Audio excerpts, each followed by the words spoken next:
Coming up on this episode of The Doctor's Pharmacy. Whether it's anxiety, depression, diabetes, insulin resistance, as long as we are managing our diet and lifestyle, we can have a rich, full life, relatively normal physiology, no evidence of disease, and do great.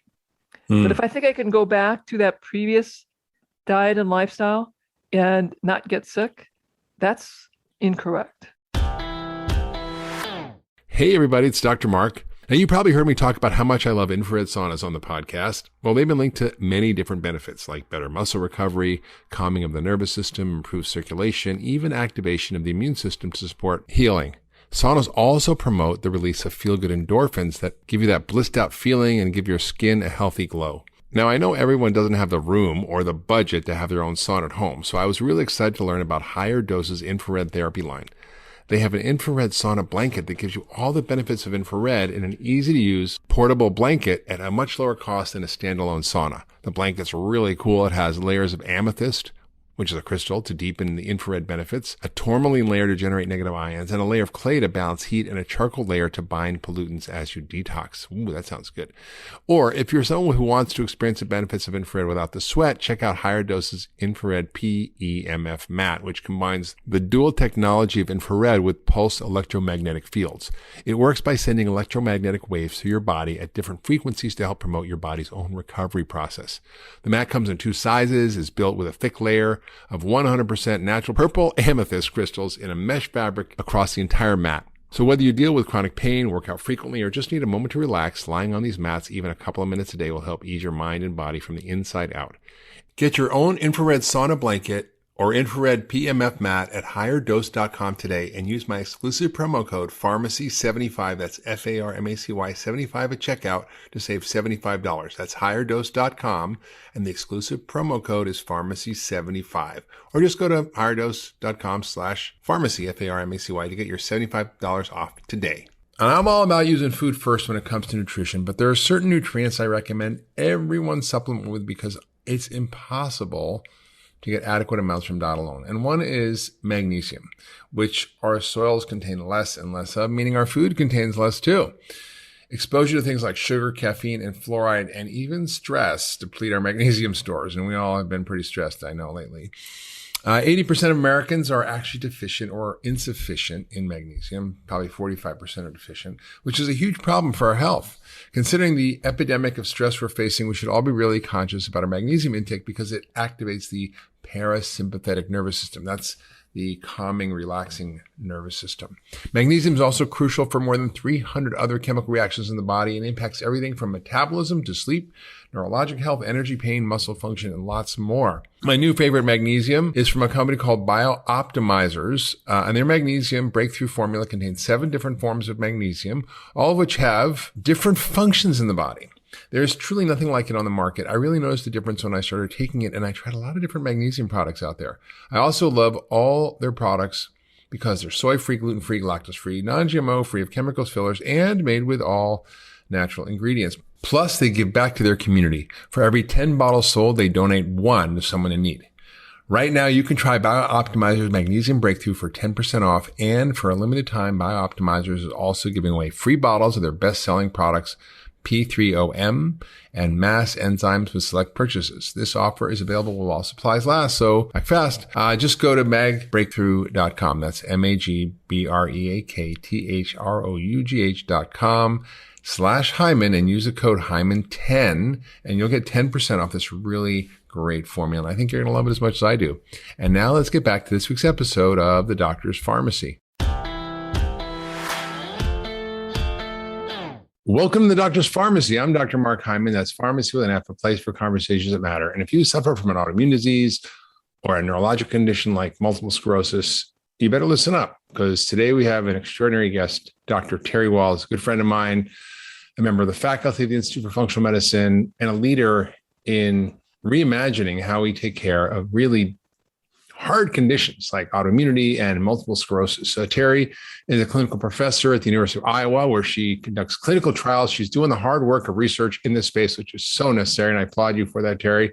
She's a patient also with secondary progressive multiple sclerosis, which is not a fun diagnosis and can find her to a tilt recline wheelchair for 4 years. She was in a wheelchair for 4 years, and she completely restored her health using food and lifestyle and designed that specifically to help her brain get better.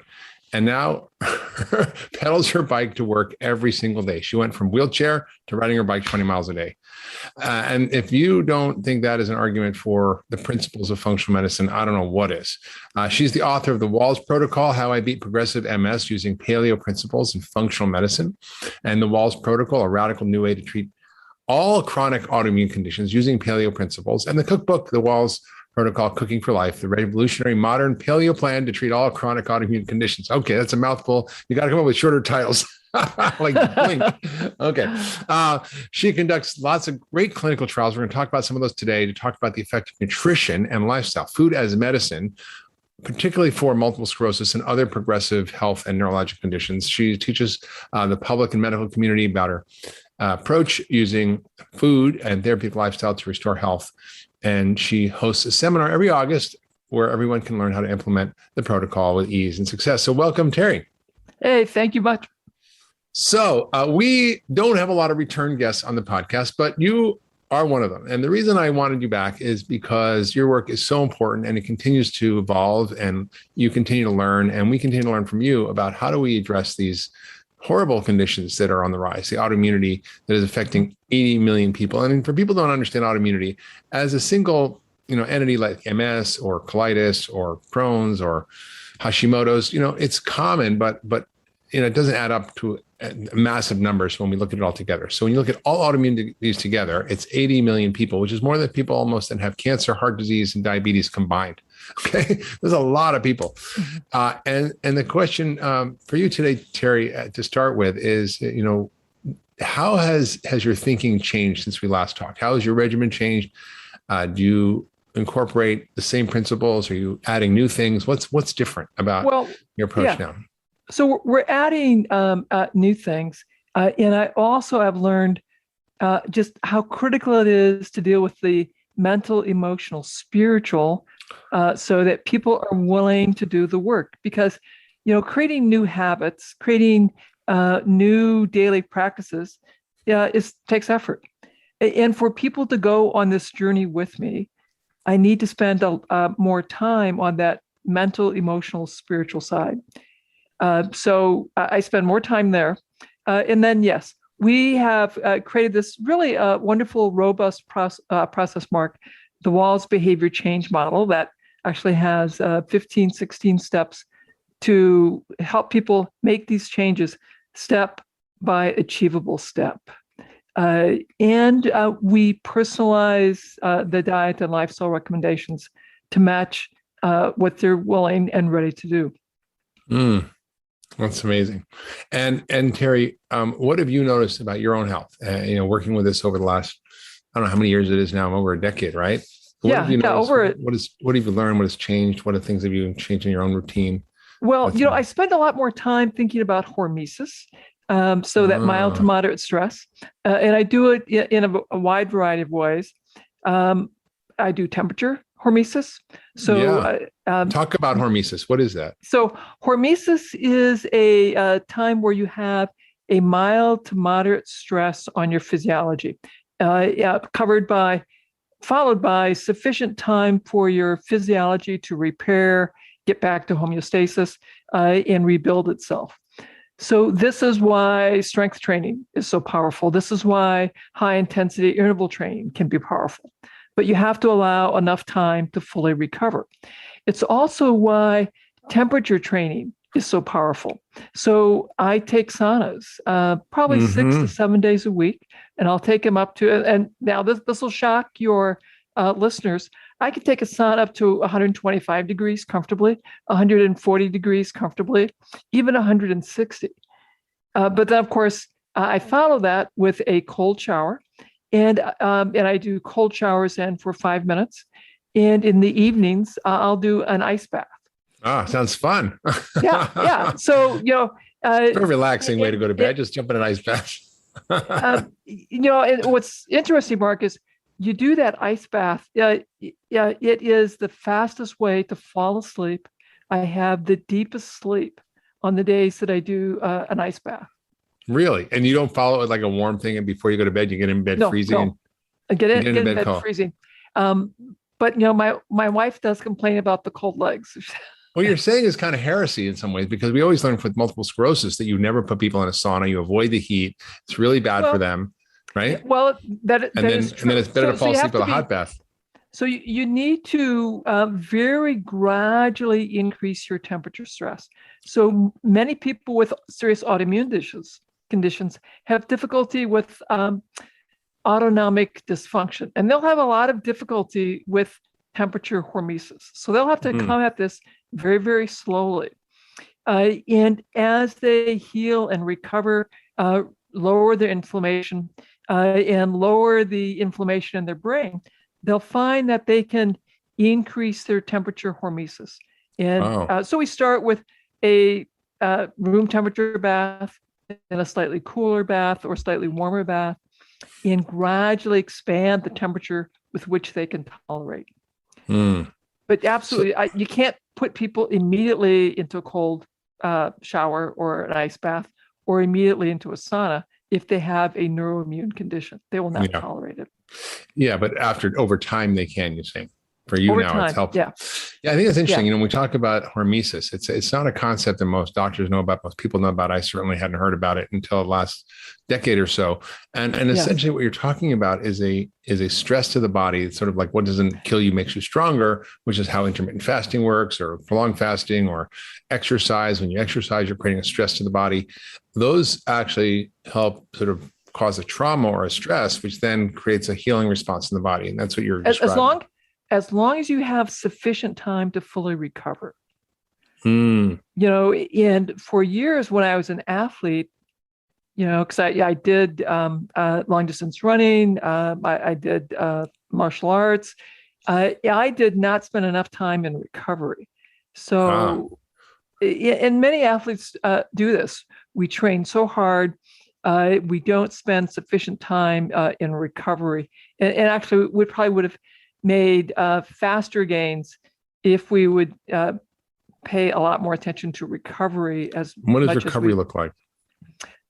So in my patients, we talk a lot about this, that I want them to have their stress of their exercise or their temperature stress, but then they have to have a sufficient duration of the recovery before they can go back to that stress again.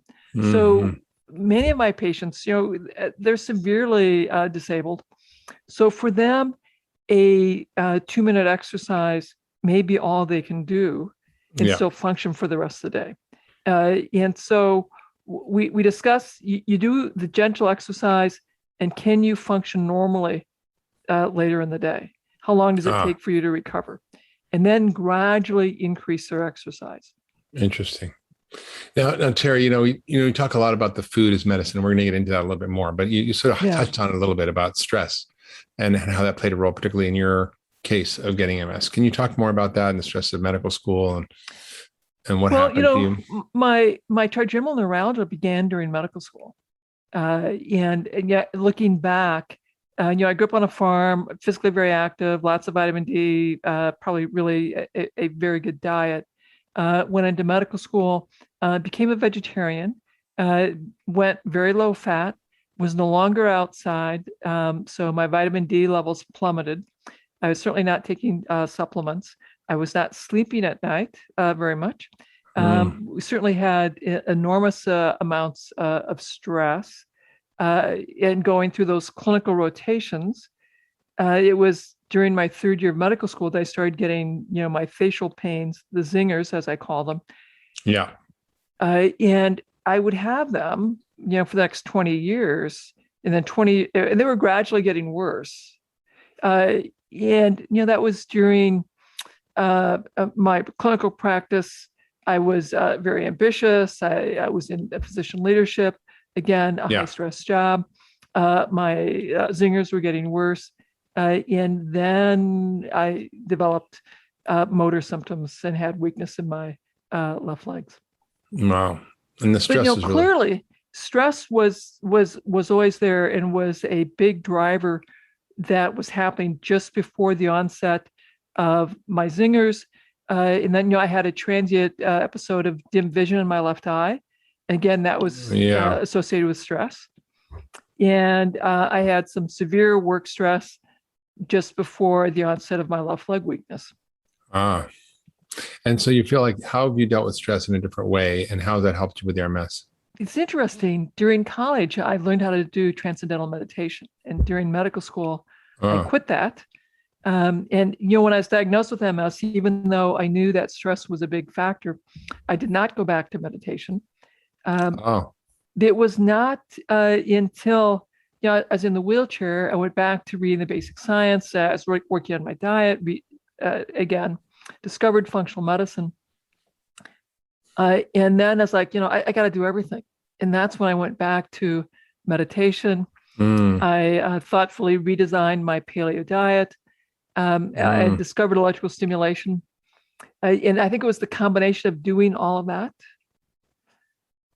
Made a difference. And so now my routine, Mark, is I get up in the morning, I do my meditations, then I'll do my exercise, then I do my sauna, then I do my cold shower.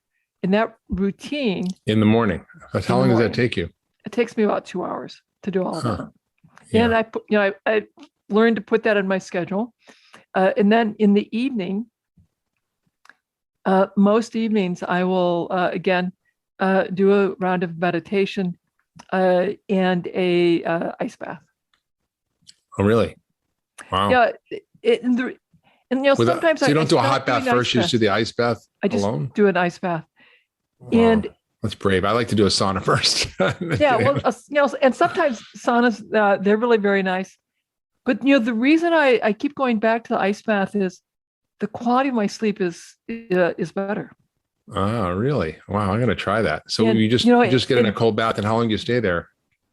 Well, I set my timer and I read for 20 minutes. 20 minutes, but not like ice bath. Like well, how cold so when you first start doing this, Mark, I just do a cool bath. And then after you've done that for a few days, just run only cold water, do a cold bath. And then, so now you're comfortable with the cold bath. Then you have a bucket of ice. So you're in your bathtub with the cold bath. You dump your ice in. And then I'll freeze solid, liter bottles of ice. So I have, because that keeps the ice longer when it's solid. Yeah. So do you use the Wim Hof breathing method? How do you get ready for going on the ice? Yeah. I'll do a cycle of the deep breathing, and I just get in. It after you do it for a while, it's really very comfortable. I step in, I let my feet get used to it, then I settle down into the bath, and grab my book and I start reading. Wow. Okay, then. I'm going to try that. Maybe I'm going to try. I like the ice bath after the sauna. And 20 minutes is a long time. It's a long time.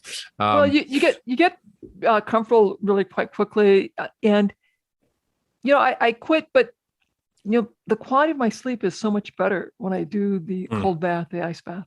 Yeah, so I end up going back to it. All right, I want to switch topics a little bit because it's fascinating to hear all your conversation about hormesis and these various practices that help enhance your health. And I think there's a lot of those, whether it's hot and cold stresses, whether it's exercise, whether it's fasting, whether it's things like ozone or hyperbaric oxygen. These are all hormetic therapies. And there's really cool machines in Europe they use for mitochondrial resuscitation, where they'll basically bring your oxygen level to that would be if you were climbing Mount Everest, keep you up at that low oxygen level for a while, and then bring you back down to sea level. And that oxygen deprivation creates a stress that reboots your mitochondria. So there's a lot of ways to do this. And it's really pretty amazing to see what happens to your body when you get a little stress. It actually does so much better.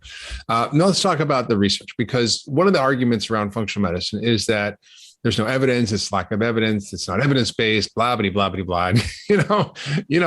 I mean, your case alone should be written up as a medical miracle. That I understand, but like it should be every neurologic society, every neurologist, should be going, how did this happen? What's going on? The NIH should be spending billions of dollars funding research like this, and you're having to scrounge around from here and there.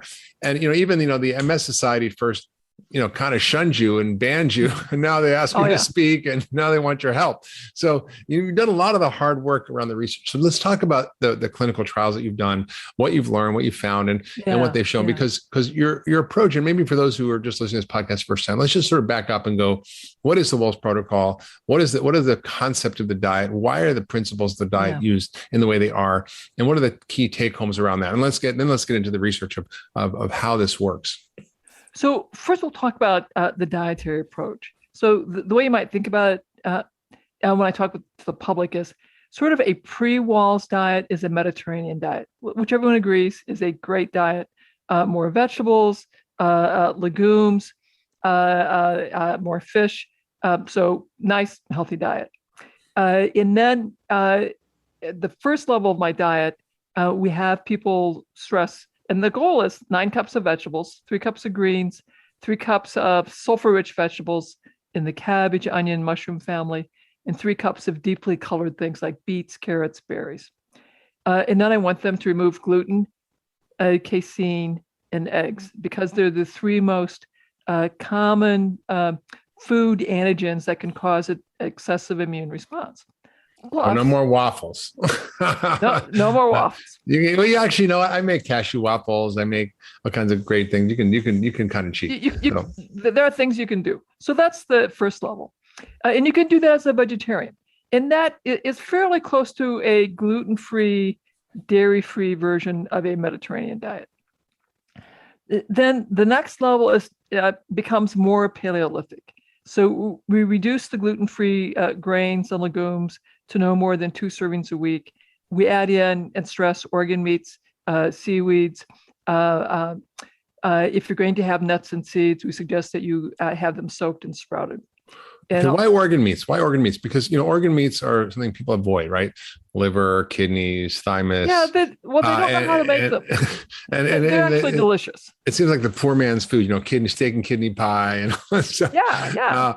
And what's the rationale for the organ meats? Well, first off, our ancestors would have eaten those. They're a third of the carcass when you harvest an animal. So that would have been an essential part of the diet. And interestingly enough, if there was plenty of meat, they left the muscle meat behind and took the organs. Mm-hmm. So the liver, great source of vitamin A and the fat-soluble vitamins is so A, K, a moderate source of E, a great source of the B vitamins, a great source of minerals that are very easily absorbed, as opposed to the minerals in plants, which are a little more difficult for us to absorb. And then great source of coenzyme Q, creatine, carnitine. So really, really marvelous nutrition for us. And a lot of those are mitochondrial nutrients, right? They are mitochondrial nutrients. And which is important for healthy aging and everything. Terry, it's interesting because if you look at, I've done this before, you Google like liver nutrition facts, right? And then and then the nutrition facts for the most amazing vegetable you could possibly imagine, or grain or bean. And it's like Michael Jordan and high school basketball. It's like, it's that big of a difference. It's shocking. It's like not just a little bit, it's like 3, 4, 5, 10 orders of magnitude more nutrients in liver than in almost any other food. Correct. Absolutely. Which is the liver shocking. Is absolutely a superfood. The one nutrient it does not have is vitamin C. That's all right. So that's a good reason to eat your salads and your berries to get the vitamin C. Now, the caveat I'll have is for my carnivore friends who eat only meat, I have to caution them to be careful about how much liver they have, because you don't want to overdose on vitamin A. So liver is really great for you, 6 to 8 ounces a week. So that's, up to a half pound of liver a week. And for the First Nation people up in Alaska and everywhere, they actually would give it to the explorers because they wanted to kill them. So they give them polar bear liver, and they literally die from vitamin A poisoning. So liver is really great. It is our family's favorite dish.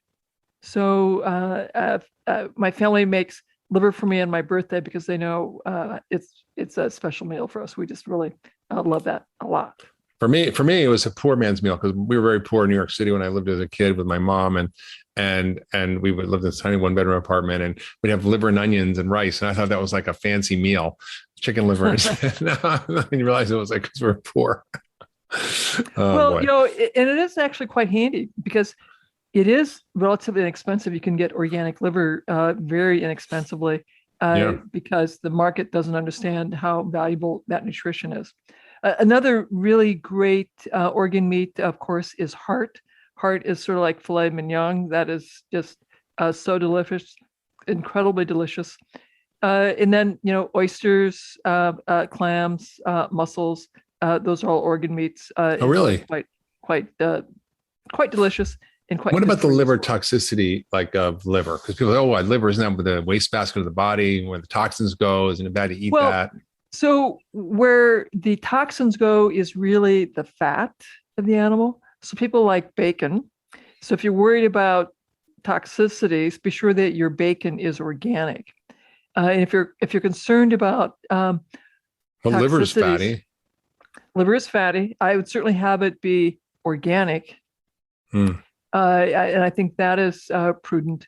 My preference is, have liver, get it from an organic animal. So Terry, just to summarize the dietary principles, it's getting rid of gluten, dairy, and eggs. It's getting rid of grains and beans. It's getting rid of, obviously, all processed food, sugar, alcohol. Sugars.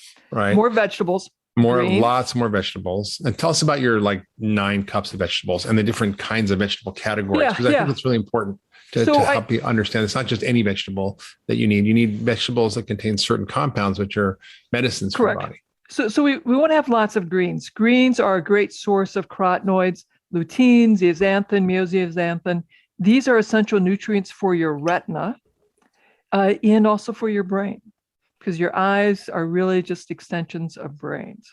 They'll reduce the risk of macular degeneration, of cataracts, and dementia. You're also going to get a great source of vitamin K. And in neuroimmune conditions, MS, and cognitive decline, there's a severe, in epidemiologic studies, the vitamin K levels are extraordinarily low in those population groups. So lots of reasons to get your greens. Now we're going to go on to why I want you to have cabbage, onion, mushrooms. So the sulfur is really great support for your detox, great support for making glutathione, intracellular antioxidants, great support for your mitochondria. Also, and that's the broccoli family. In the onion family. Yes. Also good for your blood vessel endothelial function. And then mushrooms. There are a wide variety of mushrooms that stimulate your natural killer cells, priming your adaptive and innate immunity. They also are associated with better nerve growth factor production in animal models.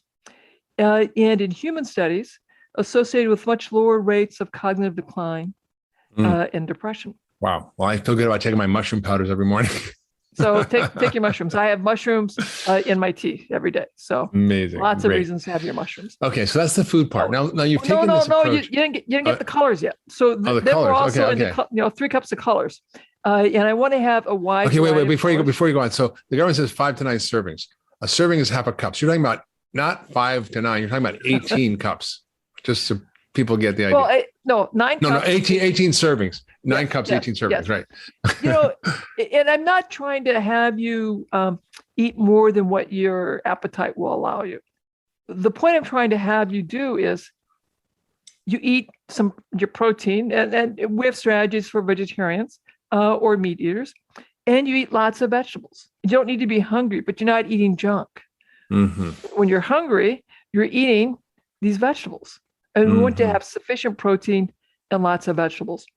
Mm-hmm. Now, when you do that, you're going to poop. People, and of course, we have to make modifications for people who have inflammatory bowel disease, who can't have as much fiber. So when we talk about this, Mark, this is for the public. This is for what you start, and then you assess your response. And if you're having loose stools, you're going to have less fiber. If you're still constipation, more fiber, more fermented foods, more sauerkraut and kimchi. Right. So that's the food part. And you're taking this along with the lifestyle aspects and the stress and the exercise and muscle stimulation and hot and cold therapies and all these other modalities. And you've studied them. Hey everyone, it's Dr. Mark.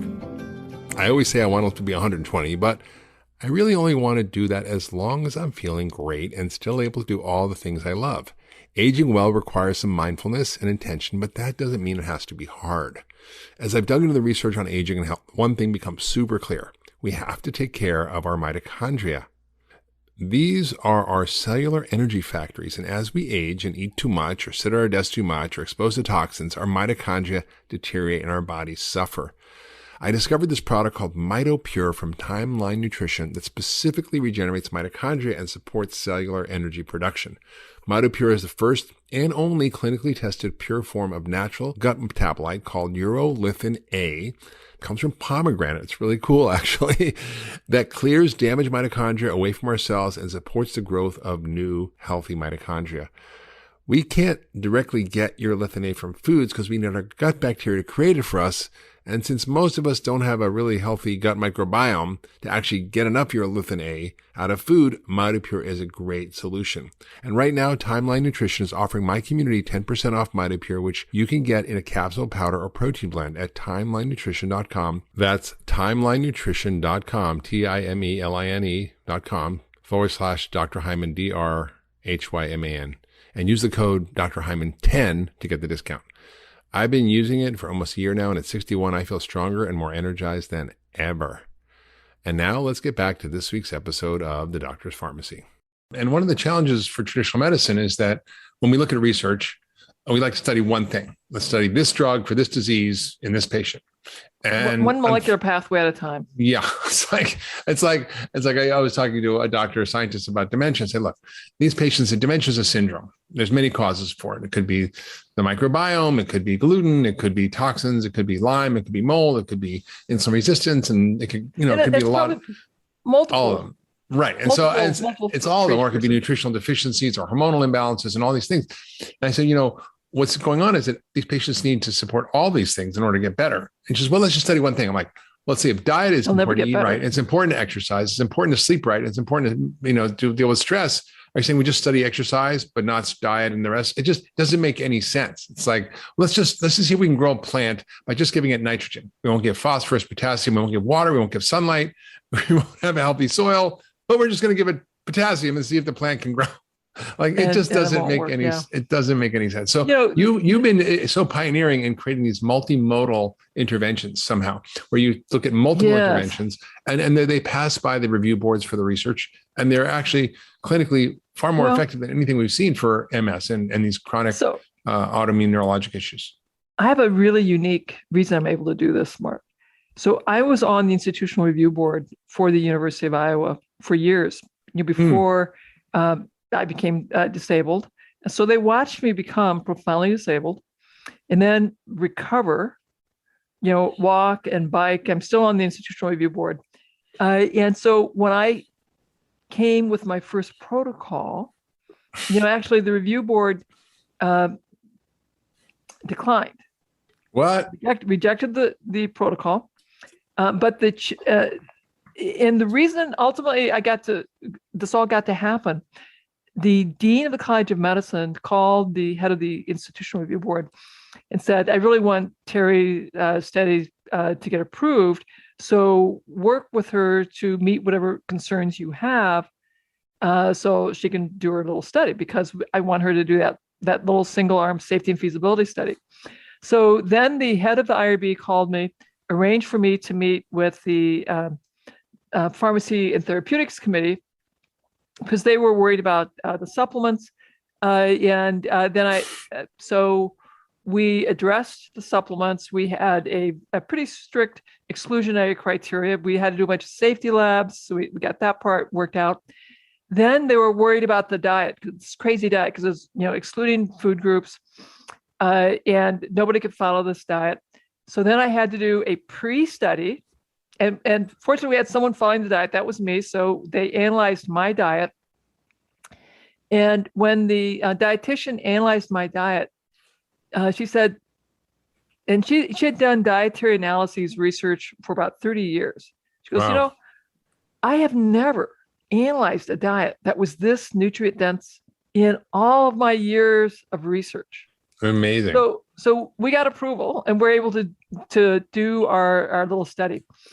And now the people we enrolled had progressive MS, secondary progressive, prime progressive.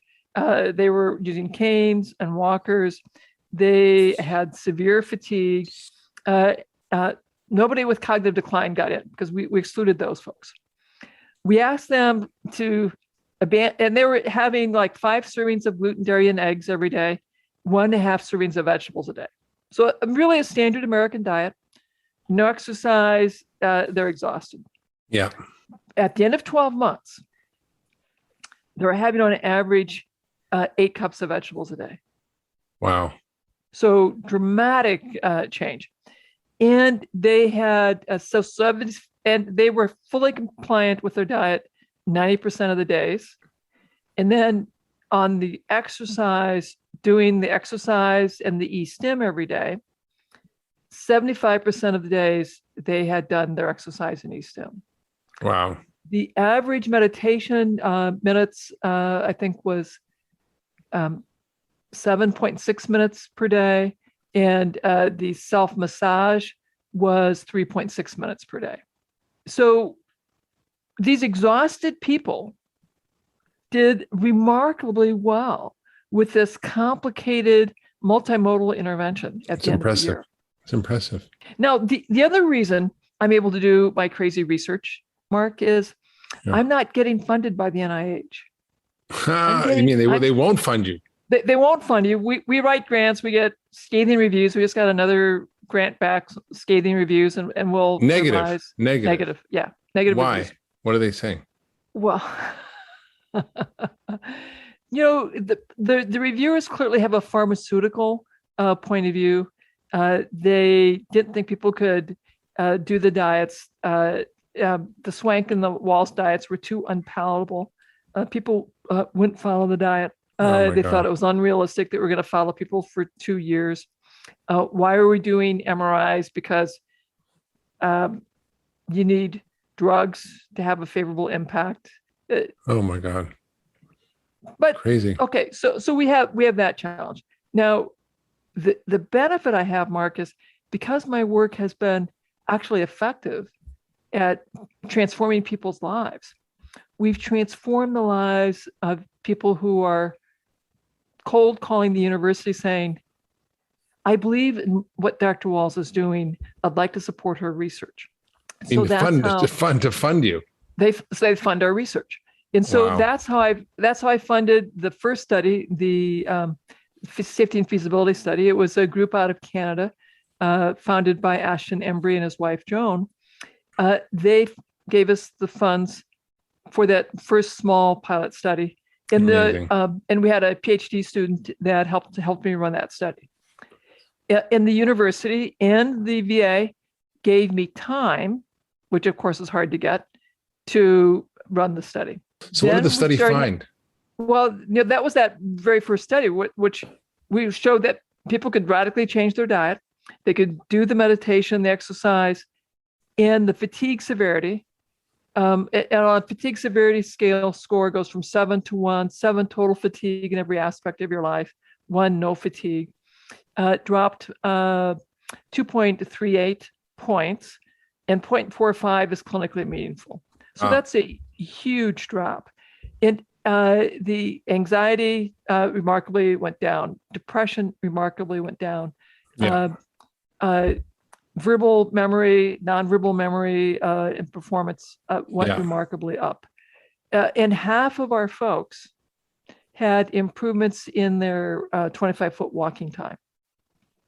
For progressive MS, when you anticipate a 20% decline per year, if we, as a group, we held them flat.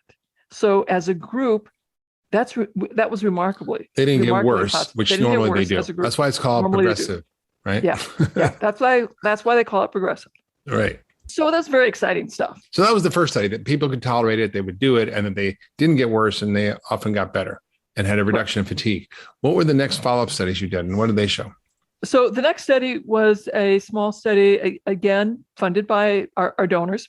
And now we just did the diet. And it was randomized, a relapsing remitting study. And in 12 weeks, so shorter duration, so it's less costly to run, people, again, could radically change their diet. Fatigue went down, quality of life went remarkably up, and the speed, which you could do a 25-foot walk, remarkably improved. And the hand function also improved compared to the control group. So Terry, you went from like reclining wheelchair to riding your bike 20 miles a day. How many people see that level of change? In terms of the whole population, I don't know, Mark. Are you seeing cases like yours where people are recovering? Yes. Or I am. So one of the individuals in our study, Dawn, she was using a cane for short distances, walker for long distances. She had severe fatigue. She was making arrangements to sell her home, move to assisted living, because her son was finishing grad school and she knew she couldn't manage once he moved out. And she enrolled in our study. Wow. And she was struggling driving 15 minutes to work. Okay, so by the time the study ended, her son graduates, moves out, and we followed people for 3 years, by the way. So at that point, she's taking her dog hiking for miles. She's doing Pilates and weightlifting. She doesn't really like jogging, so she didn't take up jogging, although she can run. And her son's moved 6 hours away, and she's comfortable driving to see him. I saw Dawn before the pandemic when I was out giving some lectures in the community. So that's 2019. And, she looks great. That's incredible. And so she's still working. She would have been disabled and unemployed. Another patient from our study, again, that I saw in 2019 with primary progressive MS. Again, primary progressive MS, when she enrolled with us, she needed bilateral support, 2 walking sticks. She had profound fatigue. Her score was 6.7 on a 7-point scale. Wow, that's pretty bad. So profoundly bad.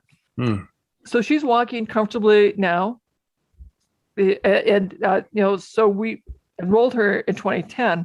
So now it's 9 years later when I saw her, she's walking, doing well. She is in a band, a geriatric band that she plays in. Yeah, wow. And so it's very fun. At my talk, she stands up like a revival, and she's telling everyone in the audience about her experience in the study and how transformative being in the study is. And then here's the other interesting thing that she also noted, Mark, is that she's telling the audience that if I stop the Walls protocol, I'm exhausted and I can't walk. It's worse again. It's worse. So she can tell within 24 hours if she's backing off on the diet. So basically, this approach it puts it in remission, but it doesn't cure it. Is that it? Well, I don't think anyone with a chronic disease is ever cured.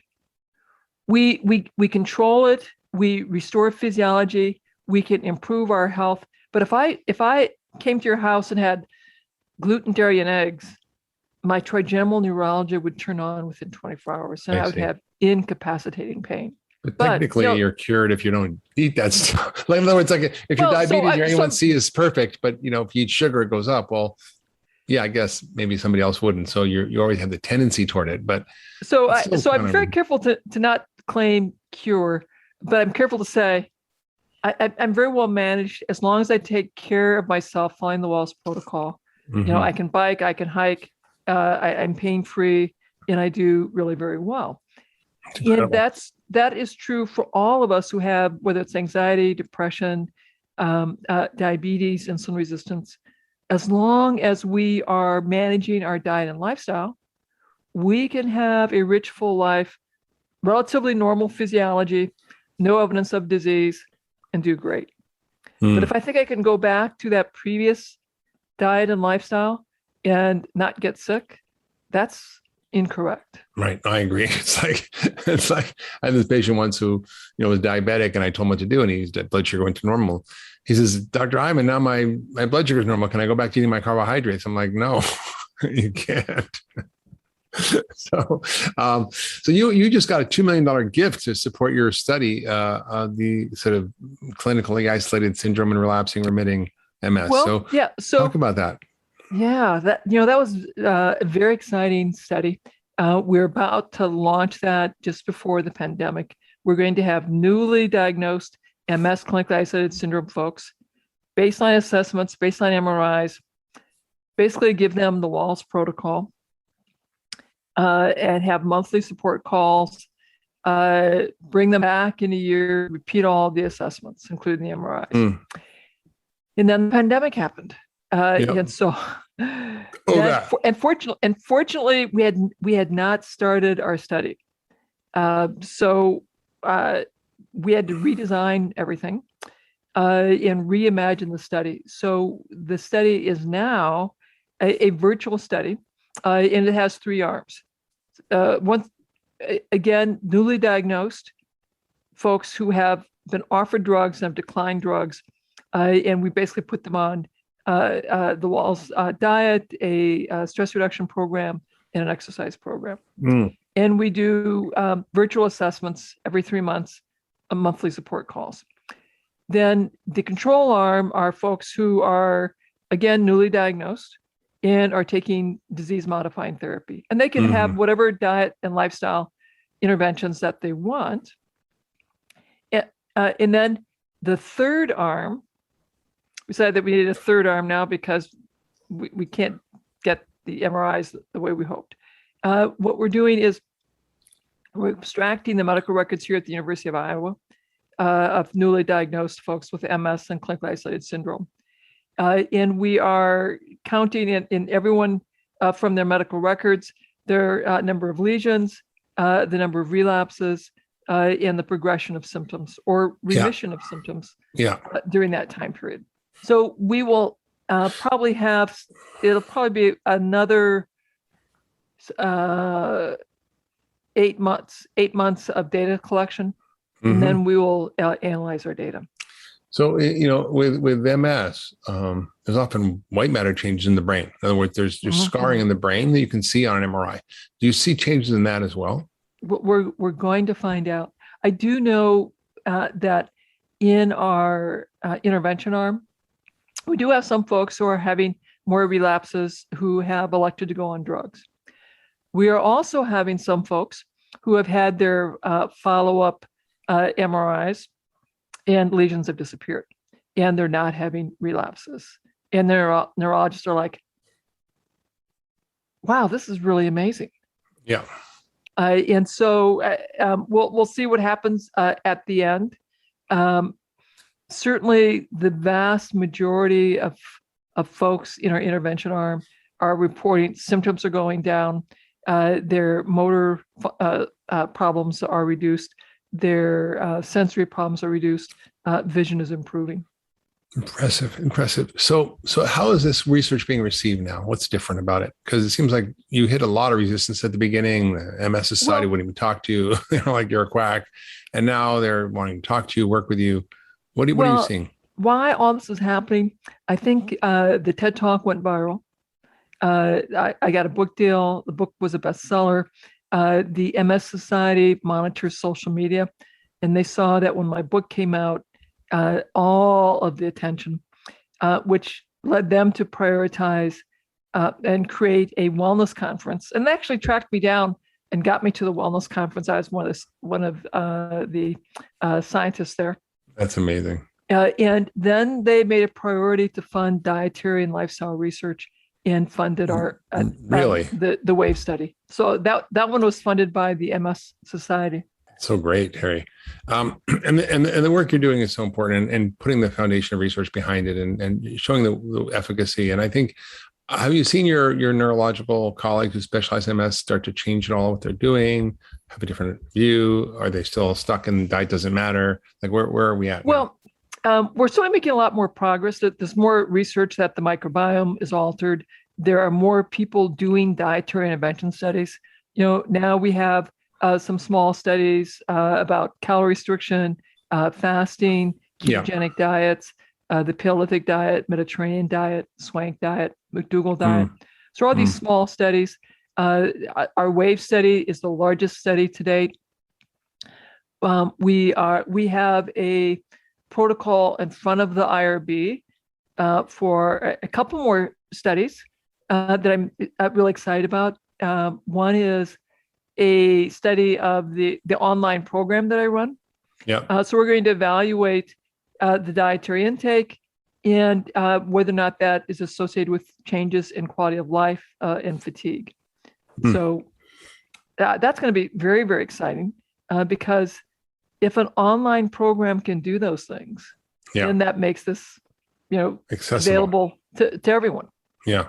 And then we have plans for another study, a big study, Wall's diet, ketogenic diet, dietary guidelines that will include MRIs at baseline and at 2 years. And that will be a study funded by a very generous donor. It's amazing, though. You think this should be something funded by the NIH, right? Should be funding by the government. Funding this.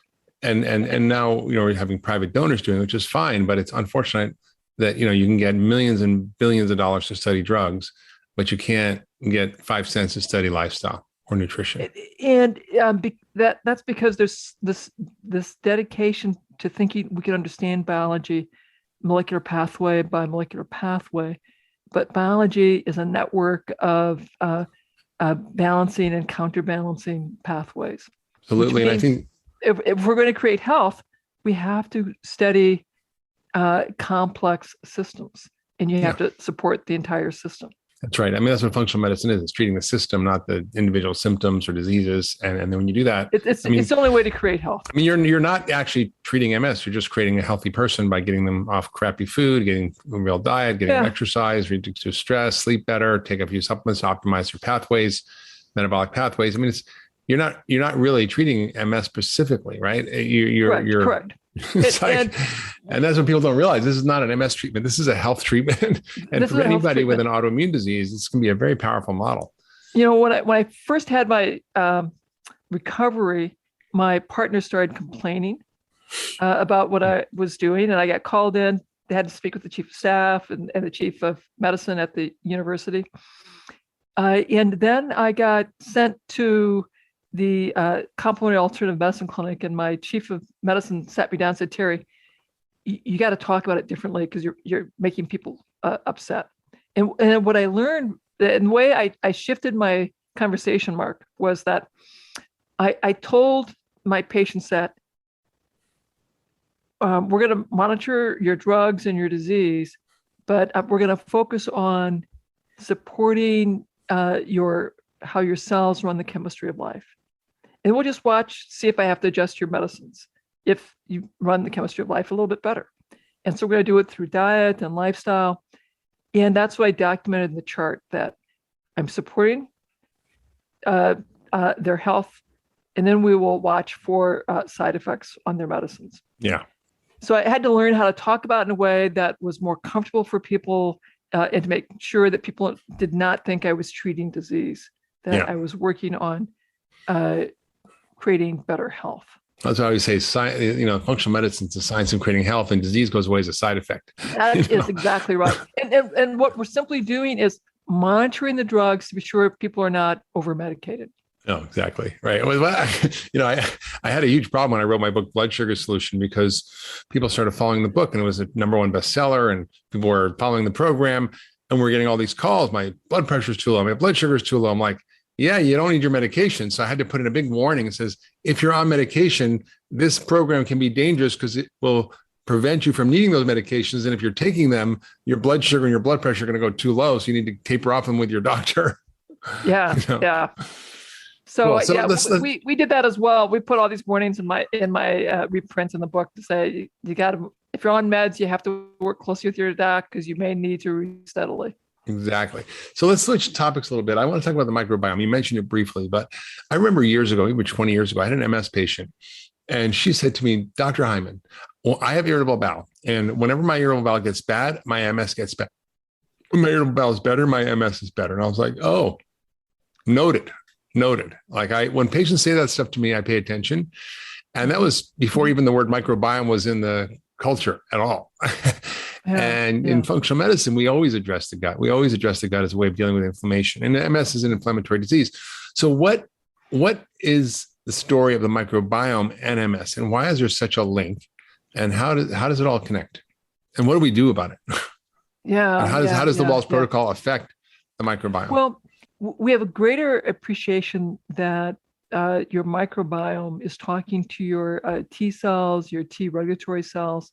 It affects your immune tone of how many pro-inflammation molecules you're going to make, and which immune cells are going to be active. We also know if you probably also have a leaky brain, and these immune cells and these inflammatory molecules are getting into your brain and activating the immune cells in your brain called microglia. And your microglia are continually sensing the environment and either making it very inflammatory, which is causing a relapse, or very reparative, which is rebuilding the myelin that's been damaged. And that is going to depend on what you're eating and what you're doing. And so it's part of why I talk to my patients: are you pooping rocks, logs, snakes, pudding, or tea? If it's pudding or tea, you need less fiber. If it's rocks or dry logs, you need more fiber and more sauerkraut and kimchi. If you've got snakes and they're getting into your pants, then you probably still need to have less fiber. Snakes are ideal, but only if they don't get into your pants. Okay. It's not way easier than the Bristol chart 1 to 7. That's the best description of poop I've ever heard. It's a little graphic and visual, but I think we all get the point. Everyone laughs and they all get it. They all understand it, and they understand snakes in the pants are a problem. So a lot of times in functional medicine, we treat the gut directly. Like we really focus on gut reparative therapies, the 5R program in functional medicine. Do you need to do that with the Walls protocol, or do you just do the general approach and it works? Or do you need to dive in there and say, oh, this person has extra gut inflammation, or they have Lacrimansia, or they have this and that parasite? You know what is interesting, Marcus? When I went through my personal transformation, my only clinic practice was at the VA. At the VA, you really can't do any functional medicine labs, zero. And the supplements I could get were B vitamins and fish oil, and that was it. And what I discovered is, by basically doing the Walls protocol, man, I was reversing disease left and right. And so what I learned was behavior change, group clinics, group visits, and the power of starting with the Walls protocol, listening closely to how people responded and making adjustments based on their response. But if someone has a parasite or really bad gut, don't need probiotics, don't they need other things to help heal? They may, and there's no doubt if I could have done functional medicine testing, I could have recovered people more quickly. And there are people who I couldn't recover as well as I would have liked, that had I been able to do functional medicine testing, I could have probably done better. Yeah, incredible. So the microbiome is a huge role in our immune system and across the spectrum of diseases and a spectrum of inflammation. We've talked about that a lot on the podcast. I do think that the work you're doing is so radical because it does affect everything. It affects your nutrient levels. It affects your microbiome. It reduces inflammation. It helps to optimize the function of all the systems in your body that you were talking about. Let's just shift a little bit because we've been talking about multiple sclerosis, and your latest book is really about the autoimmune spectrum, not just MS, which is part of that. So why is this effective for that? And what are the things that people can do if they have an autoimmune disease? I want to get back to, so why do we develop an autoimmune process? Why does my innate immune system get overly activated? Why do I begin to develop autoantibodies against specific structures in my body? And so there's only a few basic reasons why that's going to happen. If I have an autoimmune disease and I take disease modifying drugs, but I don't address the root causes that led to the autoimmune process, people will develop another autoimmune diagnosis about every 5 to 10 years. And so, and I certainly see that, in my tribe, people come in, they see me, and they've had several autoimmune diagnoses. And as I work with them, they get better control of all of their conditions. Mm-hmm. So because the Wahls protocol, well, I designed it obviously for myself, and it's focused a lot on the brain. It addresses the root causes of why these autoimmune processes are developing. So it helps, psoriasis, inflammatory bowel disease, rheumatoid arthritis, allergies, asthma, myasthenia gravis, MS. And frankly, people reach out to me, tell me that they have, a disease that I have to look up because I've never heard of it. And their physicians had given up hope, and they had stumbled on my work, implemented my work, and are steadily improving. Yeah. And I've also had people with genetic disorders, muscular dystrophy, for example. Yeah, tell us about that. Who found my work. It actually has been coming to my seminar since the very first one. And he talks about, he still has muscular dystrophy, but he's far more functional since implementing the Wahls protocol, and he's not getting worse. I think it's important to understand for people that, that people can get better from all sorts of things when they change their diet. And, I've seen this across the spectrum in my practice. So what you're speaking to is such an important fundamental principle. People with cystic fibrosis, people with Charcot-Marie Tooth disease. Yeah. It makes a lot of sense that if you have the standard American diet, standard American lifestyle, you're going to accelerate the damage from those genetic diseases. Mm-hmm, mm-hmm. If we help you address diet and lifestyle, gentle hormesis, you will have the best quality of life and best function, given your genetic circumstances. I think that's right. I mean, Terry, I think we think of Down syndrome or cystic fibrosis or muscular dystrophy as these intractable, progressive conditions, which are autosomal dominant, inherited conditions that you can't really modify or change. If you have a gene that affects folate metabolism or vitamin D metabolism, you can modify. These are called mild, single nucleotide polymorphisms. They're just slight variations in our genes. They're not mutations. These are mutations, and they profoundly change your biology. But what I found, again, like you, just observationally in my practice, is I've had many patients like this. So I don't know. Let's see if we can help you. Let's do this. Let's see under the hood what's going on. What's often amazing is they have the worst metabolic health you can imagine. Their metabolic and biochemical pathways are all messed up and haywire. That there are certain sort of functional things that go wrong that you can modify through understanding the biology of the disease, and whether it's MS, whether it's a muscular dystrophy, where there's mitochondrial issues, or whether there's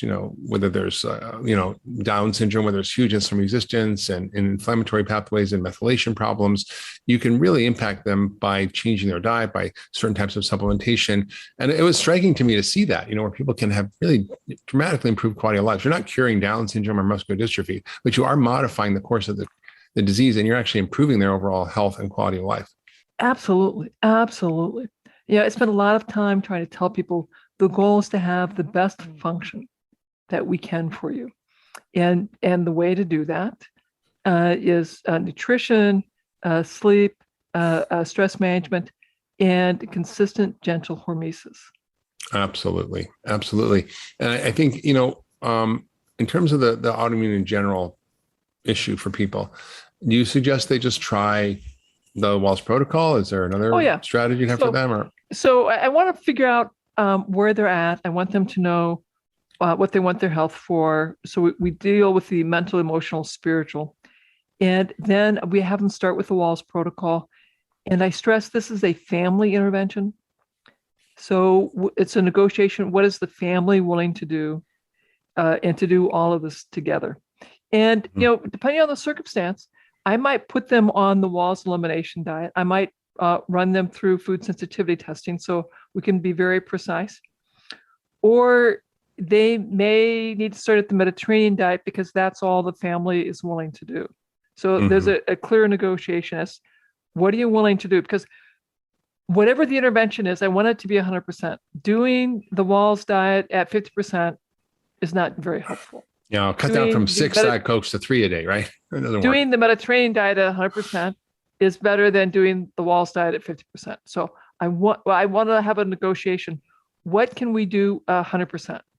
And for, and in my VA practice, sometimes what we had to start was meditation, because people had to start. We had to find a lifestyle intervention that they could do 100%. And when they mastered that, then we could begin adding the next layer and the next layer and the next layer. Amazing. So Terry, your work is so important. You've touched so many millions of people, and you're bringing hope where there was none, especially in the field of MS. It's one of those horrible conditions that, I've treated so many patients, and it's remarkable when you follow these principles. And I followed similar principles over the years, treating these patients with great success. And hopefully this will get more into the mainstream. But what you've done is you've created access points. You've got your books, you've got your cookbook, and also now you have these online programs. So tell us a little bit about the online programs. If people are listening and they want to join, where would they go? How do they find it? What is the program? Several times a year, we have a free 5-day challenge. And that is 5 days of lessons that people get from me, 2 lessons a day, to help you on your journey of adapting diet and lifestyle. And then we have the Autoimmune Intervention Mastery course, again, which is online. So we have people from all over the globe. There are 5 modules, lots of lessons within each module to take you through the emotional aspect, the food aspect, the exercise movement aspect, and the supplements and supplemental. What are the additional things that you can do? And in the online course, you also get access to 7 calls, group calls, where I come in, provide more information, answer questions, and provide a lot more clarity. And we'll be having our 5-day challenge starting August 15th. And the Autoimmune Mastery course starts August 30th. And then the 7 weeks, we have put literally thousands and thousands and thousands of people through those. Where can people find that? Terry Wahls, Terry, Wahls, WAHLS.com. And you'll see links to the 5-day challenge and to the autoimmune course there. Well, I know how tough it is to put that stuff together, and I really appreciate you doing the work so everybody can get the benefit, because it's not easy, I know, to run those things. And I encourage people who are listening, if they have an autoimmune disease, if they have MS, or they know somebody, please share this podcast with them. Let them know about this program. Let them know about Terry's work. It's game changing, and I can't thank you enough for showing up and figuring out for yourself. It's sort of what I did. I was so sick from so many different things. My job in the world was getting sick and then getting better and figuring out how to tell everybody how to get better. So I wouldn't wish it on my worst enemy, but for both of us, it's led to some pretty remarkable findings and good things in the end. So if you've listened to this podcast, you loved it, go to terrywalls.com, learn more about her work, get her books, join her course, and if you loved it, please share with your friends and family on social media, subscribe wherever you get your podcasts, and leave a comment. We'd love to hear from you. What's worked for you? How have you struggled with disease and autoimmunity, and how have you helped yourself? And of course, we'll see you next week on The Doctor's Pharmacy.